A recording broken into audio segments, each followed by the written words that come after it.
Bueno, entonces vamos a empezar sin más, hablando un poquito de quiénes somos nosotros. Les voy a contar un poquito del equipo de Susti, que es un equipo, eh, el equipo que está aquí en Costa Rica somos nosotros tres. Estamos verdaderamente dedicados a democratizar la sostenibilidad y el desarrollo regenerativo. ¿Y qué es eso de democratizar? Democratizar es hacer que todo el mundo lo entienda, lo conozca, que no sea una cosa privativa de un grupo de técnicos o de un grupo muy pequeño de personas, sino que todos lo sepamos, todos lo entendamos, porque definitivamente todos somos parte de la solución al problema que estamos empezando a vivir y que ya se está viendo. Ustedes ya saben pues que la noticia del día es esto que está pasando del huracán en Miami, y me imagino que se enteraron de que solamente en Sudamérica llevan más de 50 millones de hectáreas quemadas por incendios, de manera que mientras en Sudamérica nos estamos incendiando, en Miami nos estamos inundando. Todo esto nos importa y todo esto nos implica. Y entonces de lo que se trata es de ver cómo nosotros desde la industria alimentaria podemos entender cuál es nuestra responsabilidad, cuáles han sido las causas y sobre todo, y lo más importante, cuáles son las soluciones y cómo podemos formar parte de ellas, ¿verdad? Entonces vamos a empezar. Eh, Vamos a hablar de la industria alimentaria que ustedes conocen muy bien y lo importante que es. Este segmento de la industria representa más del 10% del Producto Interno Global de todo el mundo y ha crecido más de 4,4 veces en los últimos 20 años. Entonces, imagínense la velocidad con la que está creciendo la industria alimentaria.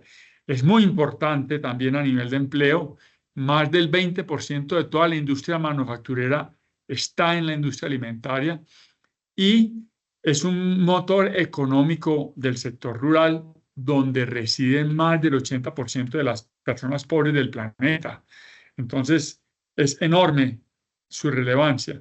A nivel del comercio internacional también es importantísimo. Representa más del 10% del comercio mundial y bueno, se ha duplicado en muy pocos años, entre el 85 y el 2020. Todo el comercio mundial de la industria alimentaria se ha duplicado y representa pues 1,5 billones de dólares en el 2018 y sigue creciendo.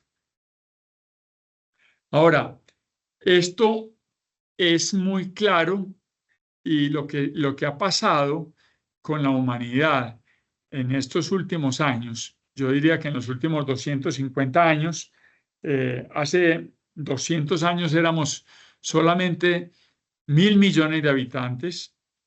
En el siglo pasado, a principios del año 1900, éramos 1.000 millones, pero fíjense que hemos crecido a ser ya 8.000 millones, es decir, hemos multiplicado por 4 la cantidad de seres humanos en los últimos 100, 120 años. Pero si se dan cuenta, la producción de alimentos, y aquí la represento con una sola gráfica, que es la producción de cereales, ha crecido todavía más vertiginosamente. Y esto es fruto de un esfuerzo que ha hecho el hombre por producir muchos alimentos muy baratos para muchas personas. Y esto se disparó después de la Segunda Guerra Mundial, por allá en los años 50, 60, los organizadores de los países más importantes del mundo querían reconstruir Europa, que quedó arrasado con la Segunda Guerra Mundial, y para hacer eso tenían que conseguir mano de obra barata en las ciudades, pero para conseguir mano de obra barata en las ciudades tenían que tener comida barata. Y para tener comida barata había que hacer dos cosas: subvencionar la producción agrícola en Europa y aumentar y tecnificar la producción de manera que hubiera mucho más comida y mucho más barata. Entonces se empezó a industrializar los alimentos. Empezaron a existir los grandes monocultivos que hoy tenemos y esto pues el trigo no es una excepción, es simplemente un indicador más, nos trajo a la enorme cantidad de comida que tenemos hoy, que está siendo posible por esta tecnificación tan grande. O sea que el objetivo era un objetivo muy noble. Lo que pasa es que no sabíamos qué consecuencias iba a tener 40 o 50 años después. Yo creo buenamente que lo ignorábamos. Y ahora vamos a ver qué es lo que está pasando en el mundo con esa tecnificación tan grande. Entonces, ¿qué pasó? Realmente se creó un efecto dominó de consecuencias negativas, y esto pasó porque empezamos a diseñar la industrialización de la producción de alimentos en dos y no en tres dimensiones. Es decir, empezamos a pensar en hectáreas sembradas, en miles de hectáreas sembradas, y no en metros cúbicos de tierra productiva, que es lo que normalmente pasa en, en una selva o en la naturaleza. No hay un cultivo de una sola dimensión, ¿verdad? Sino que hay cultivos de varias dimensiones. Eh, Son simbióticos, y de eso vamos a hablar el resto de la presentación.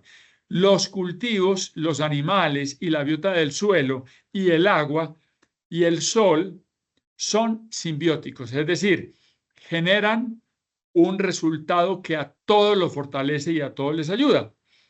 Nosotros, pues, estábamos estrenando todos los conceptos de la era industrial que había empezado pues unos pocos años antes.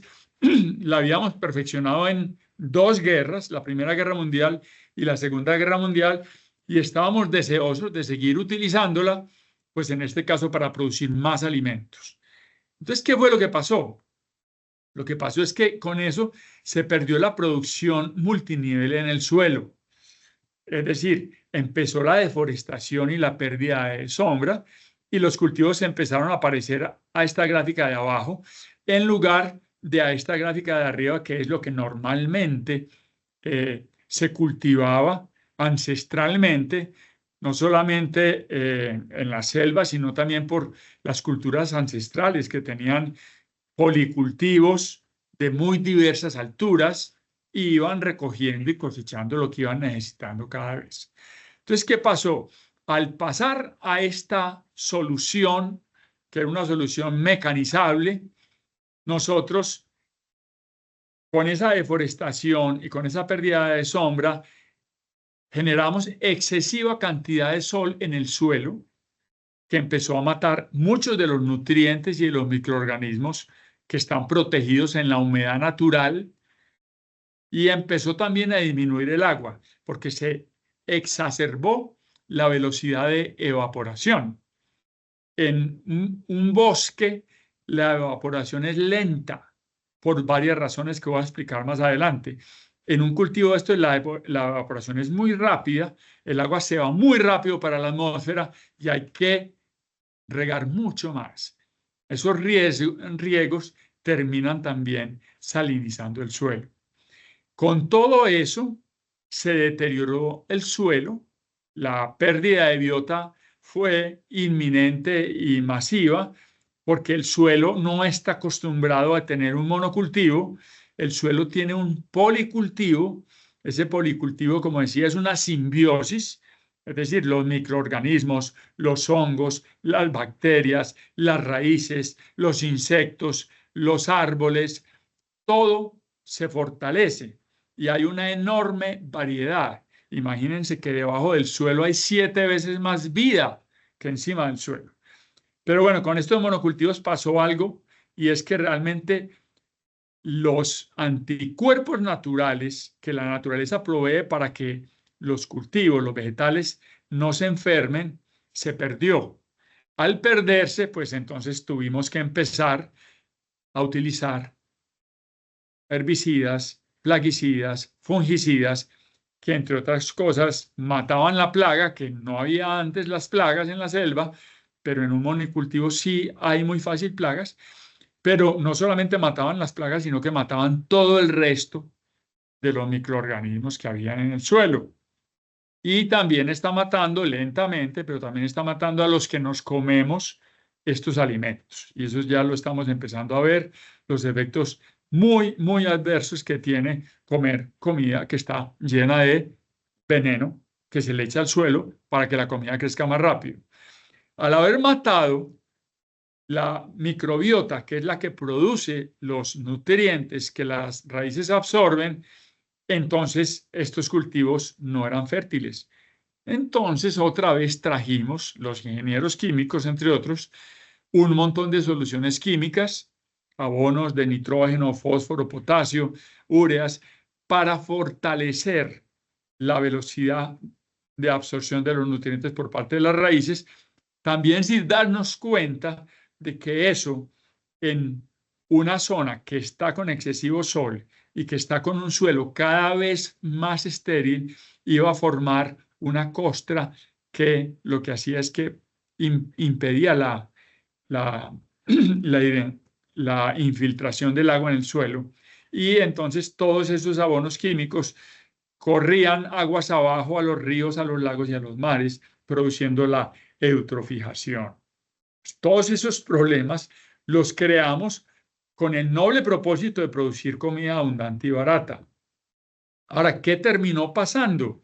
Que muchísimo del carbono de esa materia de vida, acuérdense que el carbono está sobre todo en los seres vivos. De ahí vino de ese carbono vino el petróleo y de ese carbono vino el carbón de los seres vivos. Los seres vivos tenemos entre 70 y 90% de agua y tenemos sobre todo carbono.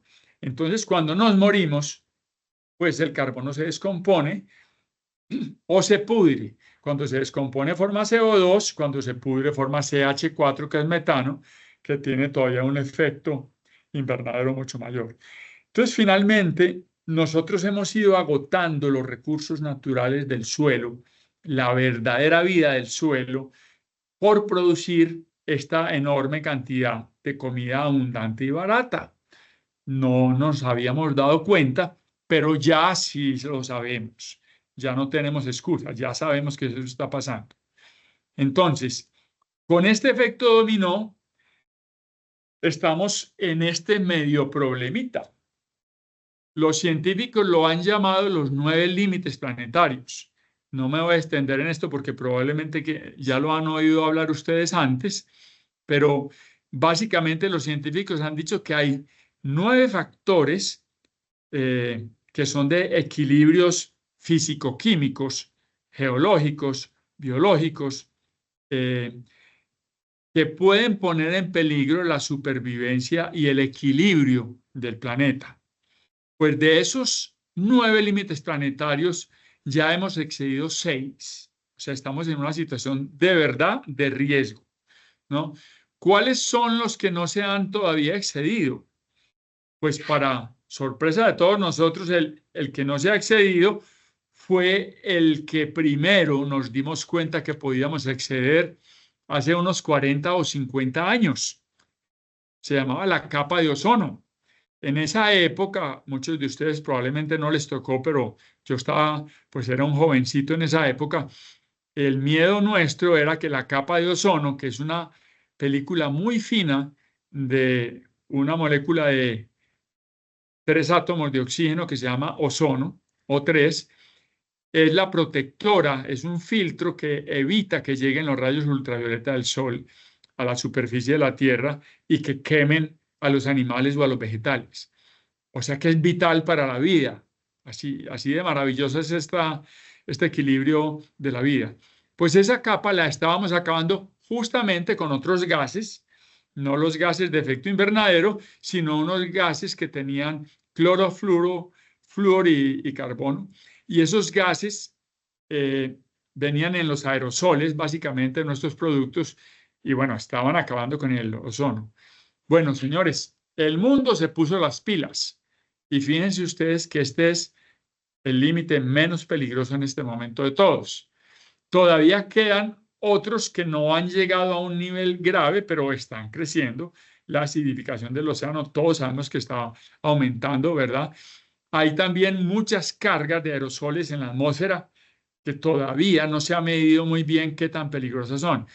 Pero fíjense que ya hemos sobrepasado todas estas entidades nuevas, antibióticos, productos químicos, una cantidad de productos que no existían en la naturaleza y que cada vez fabricamos más y más y son uno de los más peligrosos en este momento. Pero todo empieza con el desequilibrio del nitrógeno y del fósforo por los abonos químicos. Eso está afectando la tierra, los cambios de uso de la tierra, está matando la biodiversidad, está disminuyendo enormemente la biodiversidad. Eso está afectando también el ciclo del agua y también está afectando el cambio climático, que es en lo que nos estamos enfocando. ¿Por qué? ¿Es más grave? No, no es más grave. Lo que pasa es que es más visible. Lo podemos sentir, lo podemos ver. Estas cosas no las vemos. Nosotros no vemos la pérdida de biodiversidad. Es muchísimo más grave. La pérdida de biodiversidad necesita unos pocos millones de años para regenerarse. El cambio climático se puede arreglar en unos pocos decenas o cientos de años. Aquí necesitamos millones de años, ¿verdad? Entonces, hay que arreglar todo esto para que se pueda arreglar esto. Y tenemos esa misión. Sigamos. Entonces, como ya dije, el monocultivo es parte de los grandes culpables. No es el único, pero es una gran parte de la culpa la tiene la manera en que estamos produciendo los alimentos, que no es natural, no es lo que la tierra está preparada, no es lo que la simbiosis de la vida es capaz de manejar. Entonces, por eso, por producir más barato y más cantidad, estamos desequilibrando el planeta. Entonces, esto ya lo expliqué básicamente. El agotamiento del agua, que es uno de los problemas más graves que tenemos en este momento. Fíjense que realmente, pregúntenle a cualquier agricultor en cualquier país del mundo, y lo que dice es que cada vez tenemos menos agua. Entonces, es un problema del ciclo del agua que lo voy a explicar más adelante. Y efectivamente la degradación del suelo es ya alarmante. Tenemos más de un 70% de la superficie terrestre del suelo degradada, ¿verdad? Y solamente el 25% de la huella de carbono viene de actividades agrícolas. Fíjense qué enorme contribución, ¿verdad? Entonces, en dos platos, como decimos aquí en Costa Rica, para resumir esto, simplemente nosotros estamos emitiendo casi 40 gigatoneladas de CO2 equivalente, que es, digamos, la agrupación de todos los gases de efecto invernadero. Nos inventamos un equivalente, una moneda de cambio que es el CO2 equivalente, como si todo fuera CO2, y estamos emitiendo más o menos 40 gigatoneladas al año, cuando la naturaleza está siendo capaz de absorber solamente la mitad, 20, más o menos, 21. Es decir, que la otra mitad se queda atrapada en la atmósfera y generando más calentamiento. O sea que cada año estamos emitiendo el doble de lo que somos capaces de absorber. ¿Dónde está el problema? ¿El problema está en que estamos emitiendo mucho o el problema está en que estamos absorbiendo muy poquito? El problema está en ambas cosas. Pero aquí solamente solucionamos una. Si nosotros solucionamos esta, solucionamos todas las de los límites planetarios. Y eso es lo que es importante y lo que les voy a mostrar. Entonces, miren, con que se lleven una idea de esta gráfica, yo me voy tranquilo el día de hoy, porque esto no nos lo están explicando claramente hasta ahora. Y para explicarlo de una manera muy clara, lo voy a explicar como si el planeta fuera una hamburguesa que tuviera, en vez de panes, dos grandes esponjas. Una esponja, que nos la han enseñado hasta la saciedad, en la atmósfera, es el gas que rodea el planeta, pero es que la otra esponja es el suelo. De este no nos han hablado mucho. Entonces les voy a explicar qué es lo que está pasando en este momento. Lo que está pasando es que esta esponja, que es la atmósfera, se está hiperhinchando de agua. Está absorbiendo cada vez más vapor de agua. Y hay mucha agua, porque los océanos son el 70% de la superficie. Entonces agua hay toda la que usted quiera. La atmósfera cada vez absorbe más agua y más rápido. ¿Por qué? Pues entre otras cosas porque se está calentando. La ley físico-química del equilibrio entre un gas y un líquido, el gas es la atmósfera, el líquido es el agua de los mares, es que mientras más caliente esté el gas, más le cabe vapor de agua.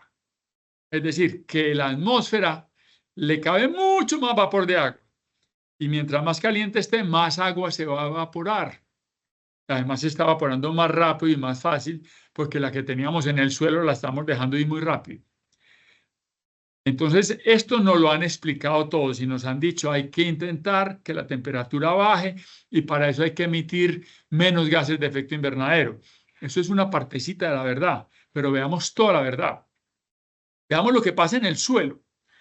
El suelo está lleno de materia viva, está lleno de biota, está lleno de microorganismos que están llenos de agua, como todos los seres vivos, y de carbono.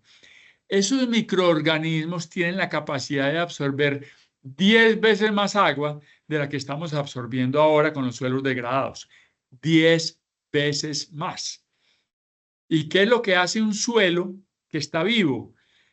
Libera lentamente el agua, ayuda a que se infiltre, que se retenga en los acuíferos, que se vaya fluyendo hacia los ríos o hacia los bosques y se vaya evaporando lentamente, de manera que aguanta más los veranos, aguanta más los momentos de sequía, porque la evaporación es mucho más lenta.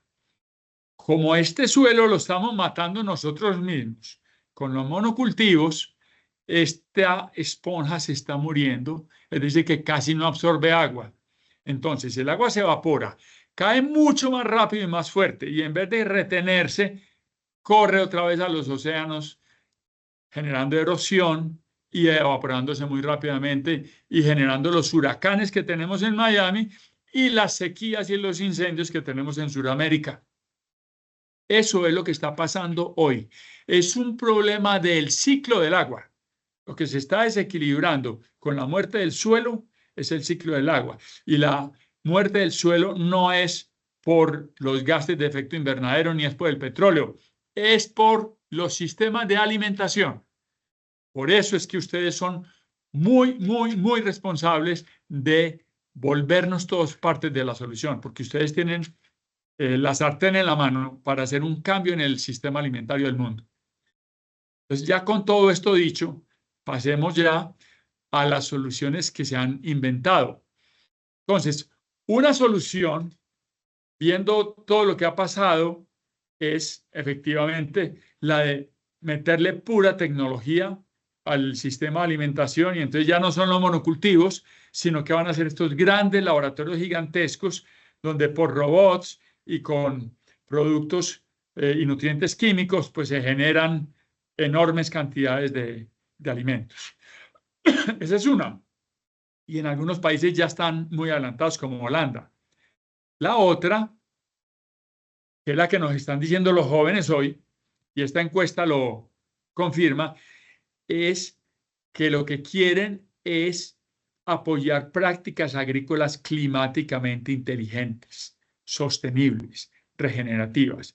Ellos están inclusive dispuestos a pagar más por los alimentos. Entonces ya no queremos alimentos baratos, lo que queremos es alimentos no solamente saludables para nosotros, sino saludables para el planeta. Entonces hay que cambiar los sistemas de alimentos. No lo están pidiendo los jóvenes. Eso es lo más importante de todo lo que hay que entender. Sigamos. Entonces, me imagino que esto ya les han hablado un poquito. Hay grandes, excelentes noticias y es que con toda la tecnología que tenemos y todos los conocimientos bioquímicos nuevos que tenemos, podemos ayudarle a la naturaleza a regenerarse más rápidamente, es decir, volver a regenerar los suelos para que vuelvan a infiltrarse el agua, vuelvan a guardarla, vuelvan a ser más fértiles, vuelva a haber microbiota, sin necesidad de tener tantos químicos. Eso requiere un cambio, requiere una transformación, pero hay muchas maneras de hacerlo. Lo que pasa es que tenemos que empezar a dejar de hacer lo que estamos haciendo y empezar a hacer cosas nuevas. Es un proceso de transformación. Einstein decía que ningún problema es susceptible de ser mejorado en el mismo nivel de conciencia en que se creó. Nosotros teníamos un nivel de conciencia de la posguerra donde teníamos sobre todo la economía de mercado, la globalización y la industrialización como los paradigmas que iban a salvar el mundo. Eso viene desde la riqueza de las naciones, de hace mucho tiempo. Entonces, tenemos que cambiar ese paradigma y ese modelo de pensar por uno que nos ayude realmente a recuperar el equilibrio.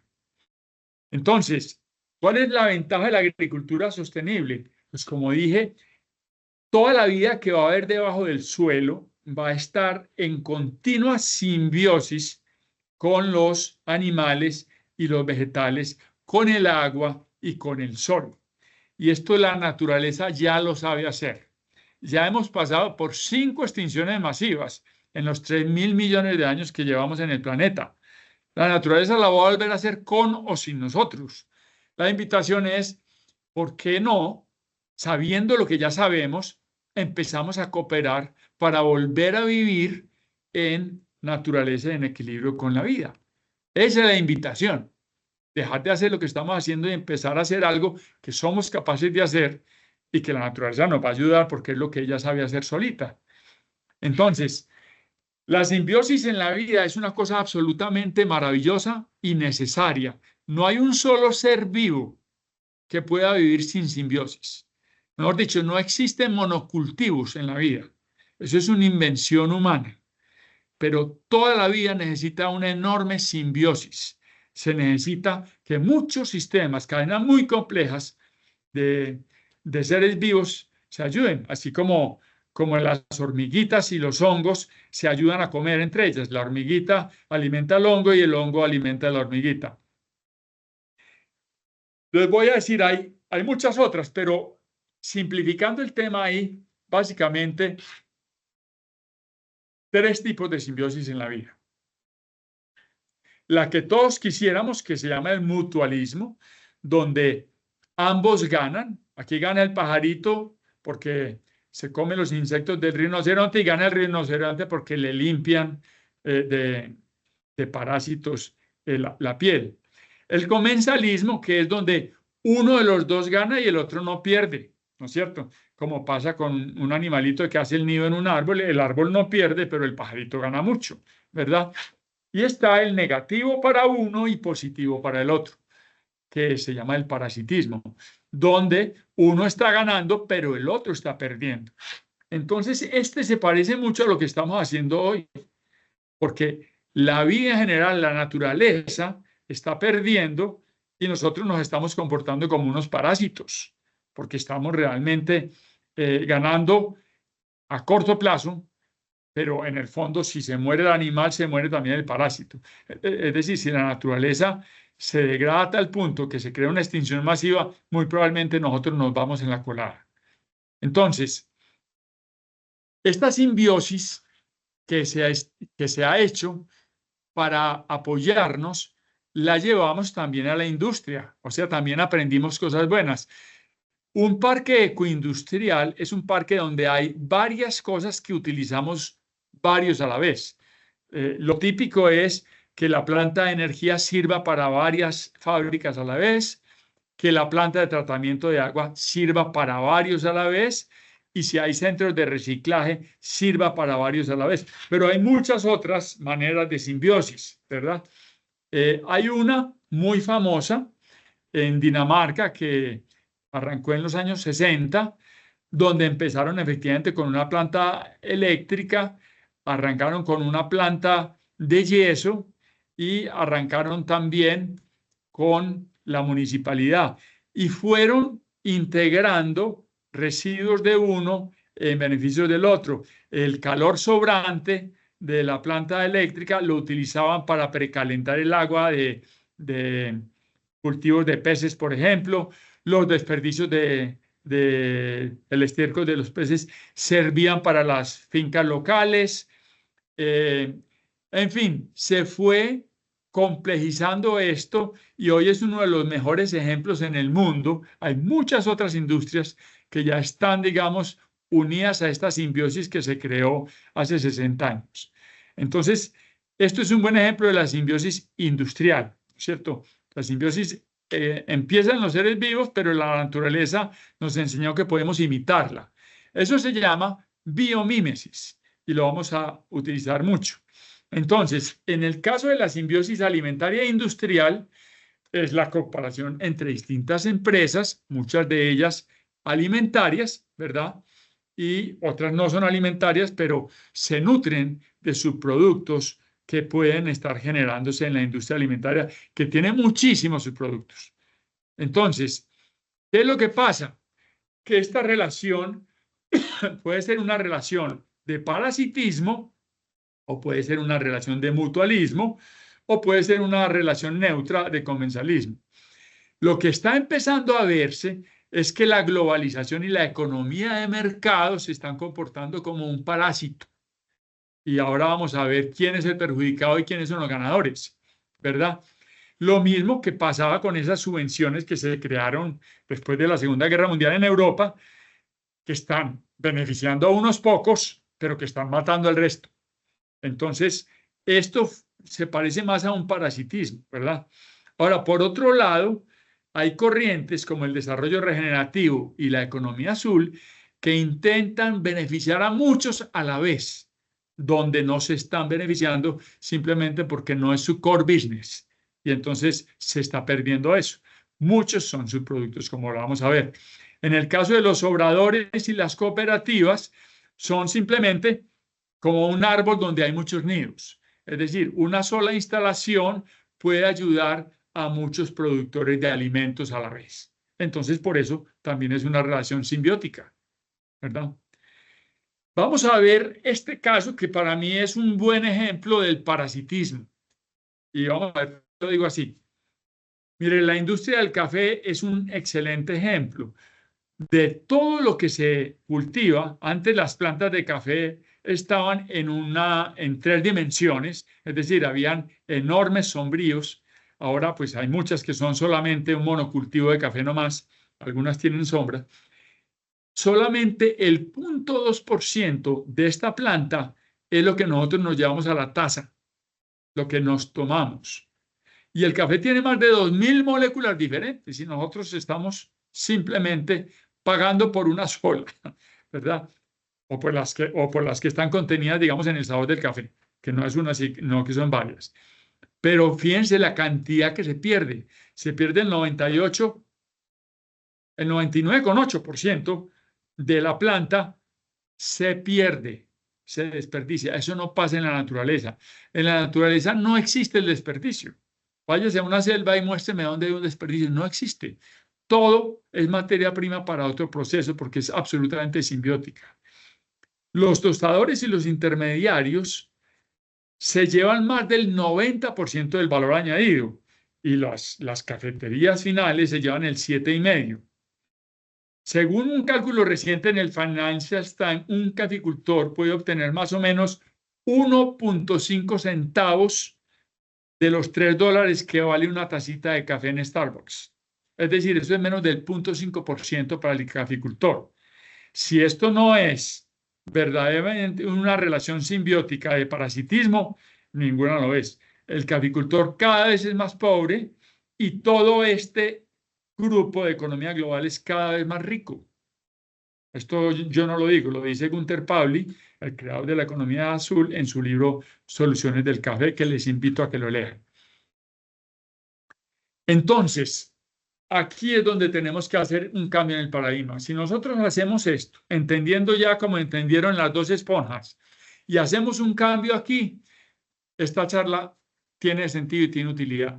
Lo primero que hay que entender es que el impacto es muy distinto en un comercio mundial que se basa cada vez más en el bajo precio, porque para eso se crearon los monocultivos, para obligar a todo el mundo a producir más barato y más especializado, despreciando todo lo que no sea el core business. Mientras que un comercio local basado en el aprovechamiento de subproductos de cosechas, fortalece al productor local, especializándolo en nichos de alto valor. Es decir, en vez de bajar los precios, se suben los precios. Pero al subir los precios sube también la abundancia de todo el mundo, porque todo el mundo gana más. Entonces se puede pagar comida más cara. La Segunda Guerra Mundial ya terminó. Ya es hora de que pongamos los precios a los alimentos que merecen tener. Esa es la realidad. Y eso le va a servir a todo el mundo, porque los que más hambre aguantan, ¿saben quiénes son? Los del sector rural que están produciendo alimentos. Esa es la gente que está sufriendo la economía que estamos teniendo. Esos son. Los parásitos somos todos los demás. Esa es una realidad. El intercambio de dinero. Este sistema de comercio frena el intercambio local de dinero. Este lo aprovecha. Entonces hay muchos pequeños productores y la plata da vueltas localmente. No se va para Wall Street Store, no se va para la multinacional Store. En este caso, se fortalece a un intermediario transnacional que compra al mejor postor al precio más bajo, solamente al precio más bajo. Entonces pone a todo el mundo a competir a precios bajos, mientras que acá se desarrolla el emprendimiento artesanal y las industrias locales. El uso de sus productos, y esta es tal vez la más importante de todas, normalmente no se aprovechan, no es nuestro negocio, no es nuestro core business. Nestlé, ¿qué fabrica? Café y leche en polvo. No se mete con ninguna otra cosa, por poner un ejemplo burdo. Aquí se aprovechan todos los desperdicios de todas las cosechas. En la sostenibilidad, se hace menos sostenible por lo que acabamos de ver que está pasando con los monocultivos. En cambio, aquí se hace más sostenible porque se utilizan todos los subproductos y se fomenta una economía local.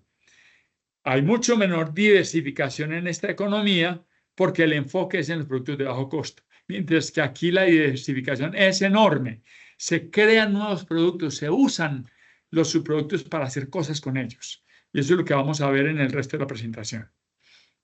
Entonces, solamente en el del café les voy a mostrar cómo se utilizan las pulpas y las cáscaras. Se hace té, se hacen extractos de alimentos, se genera biogás. Los pozos de café se hacen exfoliantes cosméticos, se abonan hongos, se hacen textiles y cueros de zapatos. Se puede utilizar todo lo que sobre después de haber aprovechado todo esto como alimento al ganado, como compost fertilizante. Y lo que no se comen el ganado y no se hace compost, se puede utilizar al final precisamente para quemarlo y hacer energía residual o para hacer biogás, ¿verdad? Inclusive hasta el agua de lavado se puede utilizar para otros tipos de usos. Vamos a ver algunos pocos usos. Pectof es una empresa colombiana que utiliza una gran parte de la pulpa. La pulpa es el 44% de la biomasa del fruto. Y hacen una cosa que se llama la Dutch Gum, que tiene pectina y tiene varios productos más. Y esto sirve como aditivos en muchos procesos, entre ellos en los alimentarios, pero también en la industria cosmética. Es súper útil. Hacen muchas otras cosas y vamos a ver más procesos. Los hongos, a partir de los desperdicios de café. Esto está ya muy bien estudiado. Otra vez Gunther Pauli lo menciona súper bien en su libro, pero les voy a dar una cifra. De 1 tonelada de desechos de café se pueden producir hasta media tonelada de hongos. Si hacemos los números, más o menos, hay 40 millones de toneladas de desechos de café al año en toda la industria cafetera. O sea que si los utilizáramos todos para el hongo, se podrían producir 20 millones de toneladas de hongo, que equivalen a unos 60.000 millones de dólares, que es 230% más de lo que ganan todos los cultivadores vendiendo sus cosechas de café. Y esto no lo estamos aprovechando. Fíjense que aquí hay un negocio mucho más grande, inclusive que el del café, económicamente hablando, por poner solamente un ejemplo. Ahora veamos lo que la cáscara del café, solamente con la cáscara del café. Miren la cantidad de empresas que hay en distintas partes del mundo que están empezando a utilizar esto, que se está tirando en muchas partes, porque no es el core business, y están haciendo con esto de todo. Están haciendo bebidas, están haciendo también muchos productos que tienen que ver con cosmética. Fíjense, están haciendo textiles ¿Ustedes sabían que el café absorbe olores? Bueno, están utilizando Syntex en Taiwán, está aprovechando las fibras de café para hacer ropa deportiva. En otras partes, en Japón y en Etiopía, están haciendo zapatos con suelas que absorben los olores, porque ustedes saben que normalmente los pies tienen muy mal olor. Bueno, suelas de zapatos. Y hacen también cuero. Este cuero es una mezcla de fibras de café y de desechos de la industria del camarón, que ahora lo vamos a tocar también. Imagínense todo lo que se puede hacer que no está en el core business normalmente. Vamos a otro ejemplo. Este ejemplo es el de la cerveza y el pan. Miren qué procesos tan simbióticos. El Corte Inglés, ustedes me imagino que saben, es una gran cadena de almacenes y de supermercados en España. Bueno, ellos están haciendo con los desperdicios y los excedentes de pan de sus panaderías y de sus fábricas de pan, están haciendo cerveza artesanal. Esta cerveza artesanal la están vendiendo ellos mismos con un subproducto, ¿verdad? Pero esto también se cumple en el otro sentido. Ustedes saben que para hacer cerveza, pues hay todo un proceso con la cebada, ¿verdad? Y la cebada normalmente no se utiliza en la cerveza, se utiliza después de que se cuece el mosto de la cebada. Pues esto está lleno de alimento, se puede hacer con esto un montón de productos, entre ellos panes y otra cantidad de galletas y de fibras que son súper alimenticios, de manera que se puede perfectamente utilizar en otra industria. Eso es también simbiótico. Bueno, como les decía, las cabezas y las cáscaras de los camarones son el 44% en peso de todo el camarón. Y normalmente se tiran.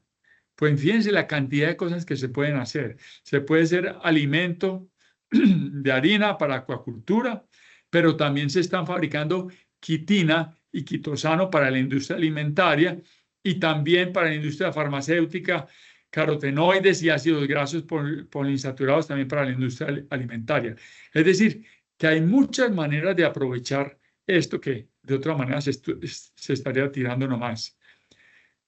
Otro ejemplo, para no cansarlos mucho, este es potentísimo. Es el ejemplo de las algas marinas, por un lado, y de las microalgas. Las microalgas son algas minúsculas que hay justamente en los lagos, en los estanques, en la tierra. De todo esto salen enorme cantidades de productos. Y vamos a decirlo desde el valor más bajo hasta el valor más alto. Es decir, lo más caro, el dinero, el valor añadido más alto es que se pueden sacar productos de cuidado personal y productos farmacéuticos. Se pueden sacar muchos alimentos. También se utiliza en el pienso. Una de las algas se está utilizando mucho justamente para reducir la fermentación entérica del ganado. Baja como el 90% de los eructos de metano que el ganado está teniendo, no cuando come pasto, sino cuando come los piensos hechos a base de ¿qué? De cebada, de maíz, de trigo, de otras cosas. Entonces, ahí hay también un uso muy grande. También se están utilizando muchísimo en productos químicos y en hacer distintos tipos de materiales. Ya se están utilizando muchos envases de algas, muchos envases de alimentos también, vasos, cosas de estas. Y el de más bajo valor es la energía, simplemente utilizar para fabricar metano. El metano es un gas que puede producir energía. Y para la bioremediación. Aquí en Costa Rica hay una empresa justamente que está utilizando las microalgas para bioremediar los suelos, es decir, para aumentar la retención y la fijación de carbono y de otros nutrientes en el suelo, es decir, para devolverle la vida al suelo. Bueno, este es otro ejemplo muy lindo, que es la acuaponía. La acuaponía es un proceso simbiótico muy lindo, donde los desechos de los peces en la acuacultura producen amonio con bacterias hay unas bacterias que toman el amonio y lo convierten en nitritos, hay otras que toman los nitritos y lo convierten en nitratos, y los nitratos ya son abono para las plantas. Entonces, estas plantas, a su vez, al tomar los nitratos, limpian el agua que se devuelve a el acuario donde están los peces. Entonces, este es un esquema de cómo funciona el sistema, ¿verdad? Con una bombita se hace todo el sistema para que recircule el agua y, mientras tanto, se están alimentando mutuamente los peces, porque muchos de los peces también se alimentan justamente con vegetales, y hay un proceso completamente simbiótico. Aquí abajo en la foto lo vemos. También en las granjas, seguramente lo han hablado ya en presentaciones anteriores, esto también está pasando mucho, de las moscas soldado se están produciendo con sus larvas alimento para el pollo, el desperdicio del pollo alimenta a las larvas el desperdicio del pollo, y los desperdicios pueden generar además biogás.